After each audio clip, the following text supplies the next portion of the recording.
जय हिंद साथियों, कैसे आप सभी। मैं स्वरी चौधरी एक बार फिर आप सभी का हार्दिक स्वागत करता हूं आपके अपने परिवार एसएससी मेकर में। आज हम डिस्कस करेंगे आपके साइंस के क्वेश्चन जो आपके प्रीवियस पेपर्स पर आधारित ये सीरीज चल रही है। तो सभी वो क्वेश्चंस हम यहाँ पर देखेंगे जो आपके पहले जो भी एग्जाम हुए, चाहे आपका एसएससी का एग्जाम हुआ, रेलवे का, यूपी पुलिस, दिल्ली पुलिस या भी जो भी स्टेट एग्जाम्स होते हैं उनसे जो है क्वेश्चंस को निकाला गया है। क्वेश्चंस आपके लिए यहाँ पर लाए गए हैं, तो देखिएगा किस प्रकार के क्वेश्चन आपके प्रीवियस पेपर पर आधारित ये जो है सीरीज है। धीरे धीरे हम इस पर आधारित क्वेश्चंस और भी लेकर आएंगे। तो एक बार सभी बच्चे बड़े ध्यान से आपको क्वेश्चंस को देखना है और प्रयास करना है कि आप इनको याद रख पाएं, क्योंकि यही आपका जो है बेस तैयार करेंगे। ठीक है, चलिए पहला क्वेश्चन है कि कोई पिंड ऊष्मा का सबसे अधिक अवशोषण करता है जब वह हो।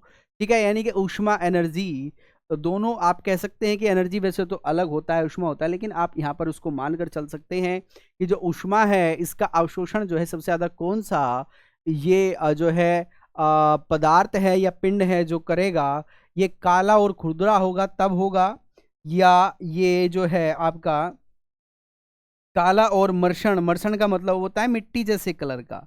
ठीक है ना, कैसा मिट्टी कलर का आप इसको कह सकते हैं, या क्रीम कलर का आप इसको कह सकते हैं। ठीक है, या सफेद और खुरदुरा, सफेद और मर्षण। तो ध्यान रखिएगा, उष्मा का सबसे ज्यादा जो अवशोषण करता है या उष्मा को अब्जॉर्ब करता है ये काला जो पदार्थ है। ठीक है, कौन सा काला और खुरदुरा जो पदार्थ होगा ये सबसे ज्यादा उसका अवशोषण करेगा या उसको कह सकते हैं ग्रहण करेगा। जबकि आपको ध्यान रखना है कि गर्मियों के दिनों में आपको क्या मनाही होती है, काला कपड़े पहनने की मनाही होती है। काला कपड़ा नहीं पहनना चाहिए गर्मियों में। इसका रीजन यही होता है क्योंकि ये किसका, ऊष्मा का अवशोषण करता है। इसलिए आपको कहा जाता है कि आप सफेद जो कपड़ा होता है, वाइट जो कपड़ा है, गर्मियों में इसको पहनना चाहिए। ठीक है, क्योंकि ये किसको, ऊष्मा को परिवर्तित करता है। ठीक है, उसको क्या कर देता है, परिवर्तित कर देता है। नेक्स्ट क्वेश्चन आपका, थर्म किसका यूनिट है। ये एक यूनिट है, किसका है, ये शक्ति का है, ऊष्मा का है, प्रकाश का है या दूरी का है। Whose unit is therm. तो ध्यान रखिएगा, थर्म जो है ये ऊष्मा का ही यूनिट होता है, ध्यान रखिएगा। और थर्म को हम किससे जो है रिप्रेजेंट करते हैं या सिंबल्स इसका क्या है, अगर आपसे कभी पूछ लिया जाए तो THM इसको कहा जाता है। क्या कहा जाता है, THM इसका सिंबल है। और ये एक गैर एसआई यूनिट है। कैसी, गैर एसआई ये यूनिट है। आपको बताना है कि ऊष्मा की एसआई यूनिट क्या होगी या ऊष्मा का एसआई मात्रक क्या होता है, ये कमेंट बॉक्स में सभी बच्चों को लिखना है। चलिए नेक्स्ट क्वेश्चन है कि अवतल लेंस हमेशा निम्नलिखित में से कौन सा प्रतिबिंब बनाता है। जो अवतल लेंस होता है ये हमेशा कौन सा प्रतिबिंब बनाएगा, ये वास्तविक और सीधा प्रतिबिंब बनाएगा, ये आभासी और सीधा प्रतिबिंब बनाएगा, ये वास्तविक और अर्ध शीर्ष प्रतिबिंब बनाएगा, या आभासी या अर्धो शीर्ष प्रतिबिंब बनाएगा। ध्यान रखेंगे जो अवतल लेंस है ये हमेशा आभासी और सीधा प्रतिबिंब बनाता है। और इसमें जो वस्तु होती है, ध्यान से सुनिएगा, जो वस्तु होगी ये अपने जो वास्तविक है, ये अपने वास्तविक से वस्तु छोटी दिखाई देती है। क्या दिखाई देती है, वस्तु छोटी दिखाई देती है, ध्यान रखिएगा। ठीक है ना, जैसे फॉर एग्जाम्पल मान के चलिएगा ये पेन है, अगर कोई अवतल दर्पण होगा उसके सामने इसको रख दिया जाएगा तो ये इसकी जो टोटल लेंथ है ये उससे उसको छोटा दिखाएगा। हाँ, ये आभासी और सीधा जरूर दिखाएगा। ठीक है, चलिए नेक्स्ट क्वेश्चन है आपका, वाहन चलाने हेतु पश्च दृश्य दर्पण होता है। यानी कि जब वाहन चला रहे होते हैं, आप गाड़ी चलाएं, बाइक चलाएं, आप कोई कार चलाएं, ट्रक चलाएं, जो उसमें पीछे देखने के लिए प्रतिबिंब होता है, दर्पण होता है, सॉरी दर्पण जो होता है ये किस चीज का होता है, ये साधारण होगा, अवतल होगा, उत्तल होगा या प्रतिलोमित होगा। तो भाई ये उत्तल दर्पण होता है, क्योंकि इसका जो विजन एरिया है या आप कह सकते हैं इसका जो दृष्टि क्षेत्र है, इसका जो दृष्टि क्षेत्र है ये ज्यादा होता है। क्या होता है, इसका जो विजन एरिया है, इसका जो विजन एरिया है ये क्या हो जाएगा, ये ज्यादा हो जाएगा। ध्यान रखिएगा, तो ऑप्शन नंबर 4 आपका यहाँ पर सही होगा। ध्वनि नहीं गुजर सकती। जो साउंड है आप सभी जानते हैं, साउंड जो है गमन करता है, कहाँ कहाँ पर करता है, कहाँ पर नहीं करता, इससे बार बार क्वेश्चन आते हैं आपके। ठीक है, तो जो ध्वनि है ये कहाँ से गमन नहीं करती, जल से, स्टील से, वायु से, निर्वात से। तो ध्यान रखिएगा जो आपका निर्वात है इससे ये गमन नहीं करेगा। निर्वात से कौन गमन करता है? प्रकाश जो है ये निर्वात से गति करता है, गमन करता है, ध्यान रखिएगा। जबकि अगर हम साउंड की बात करें तो साउंड जो है सबसे ज्यादा गमन करेगा सॉलिड में, उसके बाद लिक्विड में, उसके बाद गैस में। ठीक है, ये आपको ध्यान रखना है। चलिए नेक्स्ट है, न्यूटन का पहला गति का जो संकल्पना देता है ये क्या इसको कहा जाता है? ऊर्जा की कार्य इसको कहा जाएगा, कार्य की कहा जाएगा, संवेग कहा जाएगा, या जड़त्व इसको कहा जाएगा। जो न्यूटन का प्रथम नियम है ये क्या कहता है? ये दो चीजों को आपको परिभाषित करता है। क्या? कि कोई वस्तु अगर स्थिर है तो वो तब तक स्थिर अवस्था में रहेगी जब तक उस पर बाह्य बल कार्य ना करे। दूसरा क्या कहता है? तब तक कोई वस्तु स्थिर नहीं होगी। जो कोई वस्तु है, ध्यान से सुनिएगा, कोई वस्तु है वो गतिमान में है या गतिमान है, चलायमान है, वो तब तक अपनी अवस्था में रहती है जब तक उस पर कोई बाह्य बल उसे रोकने का प्रयास ना करे, तब तक वो गति में रहती है। तो ये किसने कहा? ये कहा है न्यूटन ने, और इसी को हमने जड़त्व का नियम भी कहा। तो ऑप्शन नंबर यहाँ पर डी आपका राइट हो जाएगा। ठीक है, तो ये आप ध्यान रखिएगा। चलिए नेक्स्ट क्वेश्चन है आपका, पुरानी किताबों का कागज भूरा किस कारण से हो जाता है? लगातार उपयोग से, संवातन की कमी से, धूल जम जाने से, सेल्यूलोज के ऑक्सीकरण से। Why does the paper old book turn brown? यानी कि ब्राउन आपने देखा होगा, जो पुरानी किताबें होंगी, काफी पुरानी आपने देखी होंगी, उनके जो पेज हैं उन पेजों का कलर काफी गोल्डन कलर पर जा चुका होगा। तो ये किसके कारण से होता है? ये सेल्यूलोज जो होता है इसके ऑक्सीकरण के कारण होता है। ठीक है, ये आपको ध्यान रखना है। चलिए नेक्स्ट क्वेश्चन आपका, कौन सा एलिमेंट धात्विक और अधात्विक दोनों रूप से रासायनिक व्यवहार करता है? जिनोन है, बोरोन है, आर्गन है, या कार्बन है? Which element behave chemically in both metals and non metallic? तो ये जिनोन है, बोरोन है, ऑर्गन है, या कार्बन है? तो ध्यान रखिएगा, इसमें जो बोरोन है ये धात्विक और अधात्विक दोनों रूप में कार्य करता है, या दोनों प्रयोग के लिए इसको प्रयोग किया जा सकता है, ये भी आपको ध्यान रखना है। चलिए नेक्स्ट क्वेश्चन आपका, किस लोह आयसक में 72% लोहा होता है? ये सभी लोहे के आयसक हैं, एलॉय हैं, ध्यान रखिएगा। तो इनमें से किस में सबसे ज्यादा या सबसे अच्छा जो लोहा माना जाता है कौन सा है? मैग्नेटाइट है, लिमोनाइट है, हेमेटाइट है, या सिडराइट है? एक बार इसका कर्म आपको याद रखना है। कर्म क्या है? क्वेश्चन नंबर 9, जो मैग्नेटाइट होगा, मैग्नेटाइट होगा, इसमें सबसे ज्यादा लोहा पाया जाएगा, यानी कि कितना है? 72% होगा। अगर हम हेमेटाइट की बात करें, हेमेटाइट इसमें आपका 70% होता है, ध्यान रखिएगा। इसके बाद आपका लिमोनाइट हो जाएगा, लिमोनाइट इसमें कितना होता है? इसमें 50 से 60% के आसपास आयरन होता है। और उसके बाद आपका आ जाएगा सिडराइट। सिडराइट जो होगा इसमें कितना आएगा? इसमें 48% के आसपास होता है। तो इसका आंसर आपका हो जाएगा क्या? आंसर नंबर ए आपका यहाँ पर सही हो जाएगा। इसमें सबसे ज्यादा जो पाया जाएगा ये पाया जाएगा मैग्नेटाइट, इसको हम कहते हैं। सीमेंट की खोज किसने की थी? ऑंगस्टिक्स ने, एल्बर्ट्स मैग्नस ने, जोसेफ आस्पिंदन ने, या जेनसीन ने? तो ध्यान रखिएगा, जो सीमेंट की खोज की गई वो हु डिस्कवर्ड सीमेंट, तो ये किया गया है जोसेफ के द्वारा। जो जोसेफ आस्पिंदन दिन इसको नाम दिया गया है, ध्यान रखिएगा। तो ये ब्रिटेन, ठीक है, ब्रिटेन का एक पोर्टलैंड है, एक पोर्टलैंड आइलैंड है, ध्यान रखिएगा। यहाँ पर एक धातु का रंग जो है, ये धातु का रंग सीमेंट के रंग से मैच करता है, तो इसलिए इसको क्या कहा जाता है? पोर्टलैंड सीमेंट कहा जाता है। क्या कहा जाता है? पोर्टलैंड सीमेंट भी इसको नाम दिया गया है, ध्यान रखिएगा। ठीक है, चलिए नेक्स्ट क्वेश्चन आपका, एक आदमी 10 मीटर की दूरी साफ से नहीं देख पाता।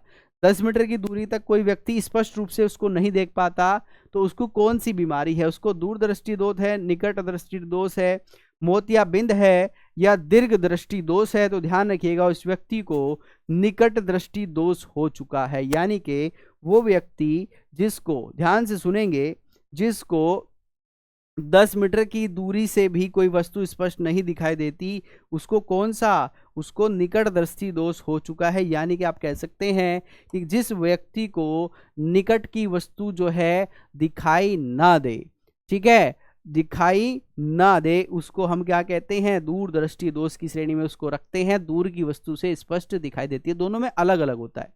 ठीक है, लेकिन एक दूर रखी हुई वस्तु को वो स्पष्ट नहीं देख पाता, लेकिन निकट रखी वस्तु को देख लेता है, तो उसको निकट दृष्टि दोष कहा जाता है। तो ऑप्शन नंबर आपका यहाँ पर बी सही हो जाएगा। असम और नागालैंड की पहाड़ी वनों में पाए जाने वाला भारत का एकमात्र कपी कौन सा है? ओरंगटाउन है, गिबन है, चिंपैंजी है या गुरिल्ला है? तो नागालैंड और असम के जो पहाड़ी वन क्षेत्र हैं, यहाँ पर गिबन जो आपका क्या है, एकमात्र कपी है, ये वहां पर पाया जाता है। ये छोटा छोटा सा एक कपी टाइप होता है, ध्यान रखिएगा। ठीक है, ये उन क्षेत्रों में वहां पर पाया जाएगा। किस कारण से स्टोन कैंसर होता है? अम्ल वर्षा के कारण, विश्वव्यापी तापन के कारण, रेडियोधर्मिता के कारण, जीवाणिक क्रिया के कारण, या जिसको बैक्टीरियल रिएक्शन एक्शन हम कहते हैं। स्टोन कैंसर जो होगा ये किस कारण से होगा? ये अम्लीय वर्षा के कारण से होता है। किसके? ये अम्लीय वर्षा के कारण से, एसिड रेन जो होगी उसके कारण से होगा। चलिए नेक्स्ट है, शिशुलिंग किसके गुणसूत्री योगदान पर निर्भर करता है? पिता, माता, माता पिता दोनों या दादा दादी? Question number 14। तो ध्यान रखिएगा, ये गुणसूत्र जो है शिशुलिंग का जो निर्धारण करता है, ये पिता के गुणसूत्रों पर निर्धारण करता है। मैंने आपको कल भी बताया था, जो मेल होते हैं, मेल में गुणसूत्र पाए जाते हैं एक्स वाई, जबकि अगर फीमेल की हम बात करें तो इनमें गुणसूत्र पाए जाते हैं एक्स एक्स। अब अगर लड़की हुई तो क्या हुआ होगा?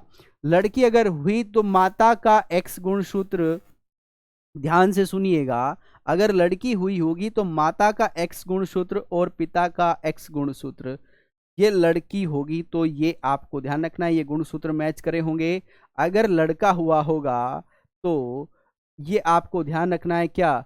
ये आपको ध्यान रखना है कि इसमें माता का एक्स और पिता का वाई, तो ये लड़का यहाँ पर हुआ होगा।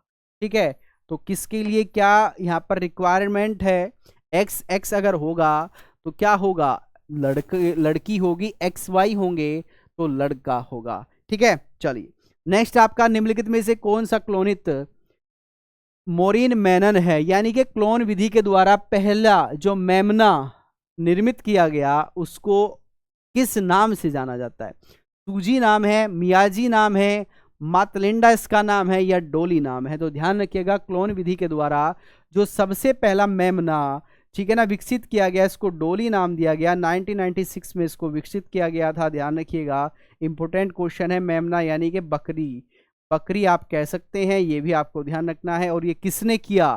तो ये इयान वुलमुट एक वैज्ञानिक हैं। क्या नाम है? इयान विलमुट एक वैज्ञानिक हैं, व इनके साथियों ने मिलकर इसको तैयार किया था। तो ये थे आज के 15 क्वेश्चन, मोस्ट इंपोर्टेंट क्वेश्चन जो आपके प्रीवियस पेपर पर आधारित हैं। इसी प्रकार के और भी क्वेश्चन आपके लिए यहाँ पर लाए जाएंगे, तो आपको एसएससी मेकर यूट्यूब चैनल को सब्सक्राइब करना है, बेल आइकन का बटन दबाना है। इसी के साथ आपको ध्यान रखना है, और भी बैचेज आपके यहाँ पर चल रहे हैं। सीआरपीएफ की अगर जो आप तैयारी कर रहे हैं, आपने फॉर्म फिल किया है, तो उसके लिए आपका यहाँ पर सीआरपीएफ स्पेशल बैच है, जिसमें आपको क्लासेस रिकॉर्डेड मिलेगी, क्लास नोट्स आपको यहाँ पर प्रोवाइड किए जाएंगे। किसी भी प्रकार की कोई भी अगर आपको समस्या आती है तो आपको यहाँ पर डाउट सेशन की सुविधा रखी गई है। मात्र 250 रुपये में आपके यहाँ पर maths, reasoning, Hindi, GK, GS, ये सभी चीज़ें यहाँ पर प्रोवाइड आपको कर दी जाएगी। सेकंड, एसएससी सीजीएल 2023 की जो वैकेंसीज हैं उनके लिए आपका जो है एग्ज़ाम होना है। ठीक है, तो उसके लिए स्पेशल बैच, संकल्प बैच यहाँ पर चलाया गया है, जिसमें कंप्लीट यहाँ पर कोर्स आपको मिलेगा, क्लास नोट्स आपको मिलेंगे, एक्सपर्ट जो हमारी टीम है उनके द्वारा इसको डिज़ाइन किया गया है। डाउट सेशन की आपको यहाँ पर सुविधा दी जाएगी। किसी भी प्रकार की कोई समस्या आती है तो आप इस नंबर पर कॉल कर सकते हैं, कोई प्रॉब्लम इसमें नहीं है। दूसरा, आप हमें ध्यान रखना, 500 रुपये में प्री और मेंस दोनों को यहाँ पर आपको क्या कर सकते हैं, दोनों को परचेज कर सकते हैं एक ही फीस में। प्री और मेंस के लिए अलग अलग कुछ भी आपको पे नहीं करना है, एक ही में आपका यहाँ पर काम हो जाएगा। ये आप ध्यान रखिएगा। कोई समस्या है तो कॉल आपके लिए आप कभी भी कॉल कर सकते हैं, नो डाउट।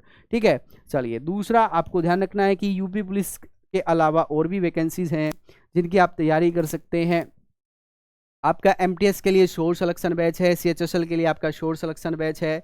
सभी बैचेस में क्लासेस रिकॉर्डेड हैं। आपका हमारा कोई भी बैच हो उसमें क्लासेस आपको रिकॉर्डेड मिलेगी, क्लास नोट्स मिलेंगे, डाउट सेशन की सुविधा दी जाएगी। ऐसा नहीं है कि आपने बैच लिया उसके बाद आपको कोई पूछने वाला नहीं है। ये हमारी जिम्मेदारी है, हमारा कर्तव्य। आप हमें बताइए कि सर इसमें ये प्रॉब्लम है, तो आपको वही टीचर बिल्कुल गाइड करेंगे कि कैसे करना है। ठीक है, चलिए दूसरा आप ध्यान रखेंगे, यहाँ पर यूपी पुलिस स्पेशल बैच जो है आपका चल रहा है, जिसमें मैथ्स है, रीजनिंग है, हिंदी है, जीके, जीएस और आपका स्पेशल बैच यहाँ पर कराया जाएगा। डाउट सेशन की इसमें सुविधा है, क्लास नोट्स आपको विद पीडीएफ प्रोवाइड किए जाएंगे। ठीक है, क्लासेस रिकॉर्डेड मिलेगी, मात्र 399 रुपये में ये सारी चीज़ें आपको यहाँ पर उपलब्ध कराई जाएगी। मैथ्स और रीजनिंग की आपकी क्लासेस जो चलती है ये रात 8 बजे अजय सूर्य के द्वारा यहाँ पर चलती है, ध्यान रखेंगे।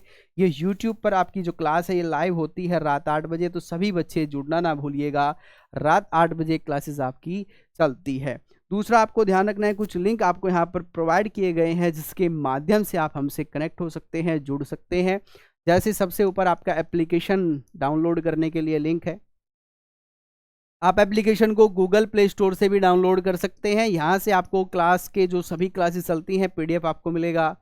आप यहाँ से कोर्स परचेज कर सकते हैं, टेस्ट सीरीज आप यहाँ से ज्वाइन कर सकते हैं, और भी काफ़ी यहाँ पर चीज़ें हैं, आप जाकर जरूर देखिए। आप हमें इंस्टाग्राम पे फॉलो कर सकते हैं, आप हमें फेसबुक पे फॉलो कर सकते हैं। ये आपका क्या है, ये आपका हो जाएगा टेलीग्राम चैनल, जिसको आपको ज्वाइन करना है भाई। ठीक है, ये भी आपके लिए काफ़ी इंपॉर्टेंट है। ट्विटर चैनल पर आप हमें इस लिंक से फॉलो कर सकते हैं। सबसे नीचे जो लिंक है ये एसएससी मेकर यूट्यूब चैनल का लिंक है, जिसको आपको सब्सक्राइब करना है, बेल आइकन का बटन दबाना है। किसी भी प्रकार की कोई भी समस्या है तो आपको मैं बता चुका हूं कि आप कॉल कर सकते हैं, या इन लिंक के माध्यम से आप हमें बता सकते हैं, मैसेज कर सकते हैं, व्हाट्सएप आप कर सकते हैं, कोई प्रॉब्लम उसमें नहीं है। तो ये जो सीरीज है आपका, ये सीरीज चल रहा है, इसमें हम डिस्कस करते हैं प्रीवियस पेपर पर जो साइंस के क्वेश्चन है वो क्वेश्चन यहाँ पर डिस्कस किए जाते हैं। तो आज के लिए सिर्फ इतना ही है। मिलते हैं नेक्स्ट जो क्लास होगी, नेक्स्ट क्लास में प्रीवियस क्वेश्चंस पर आधारित जो कुछ वीडियो होगा, आप सभी को वो देखना है। ठीक है, तो सभी बच्चे वीडियो को ज़्यादा से ज़्यादा लाइक करेंगे, शेयर करेंगे, और मिलते हैं नेक्स्ट वीडियो में। तब तक के लिए नमस्कार, जय हिंद, जय भारत।